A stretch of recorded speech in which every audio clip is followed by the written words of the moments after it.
বাংলাদেশের উত্তরের একটি প্রাচীন জনপদ হল মহিমাগঞ্জ, যা গাইবান্ধা জেলার গোবিন্দগঞ্জ উপজেলার অন্তর্গত।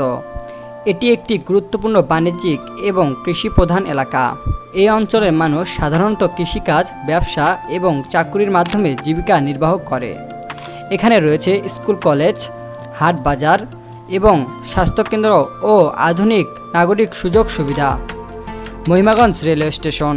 মহিমাগঞ্জ রেলওয়ে স্টেশনটি বাংলাদেশের রেলওয়ের পশ্চিম অঞ্চল বিভাগে অবস্থিত।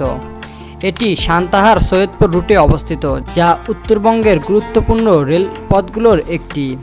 এই স্টেশন দিয়ে প্রতিদিন অনেক ট্রেন চলাফেরা করে, যা সাধারণ যাত্রীদের জন্য খুবই উপকারী। বিশেষ করে কৃষিপণ্য পরিবহনে এই রেলের ভূমিকা গুরুত্বপূর্ণ। আর এরকম সুন্দর সুন্দর ভিডিও পেতে অবশ্যই আমাদের ফেসবুক পেজ এবং ইউটিউব চ্যানেল সাবস্ক্রাইব করে পাশে থাকবেন। আপনার প্রতিষ্ঠানের ডকুমেন্টারি, ড্রোন শ্যুট ও সিনেমেটিক শ্যুট করতে আমাদের হটলাইন নাম্বারে যোগাযোগ করবেন।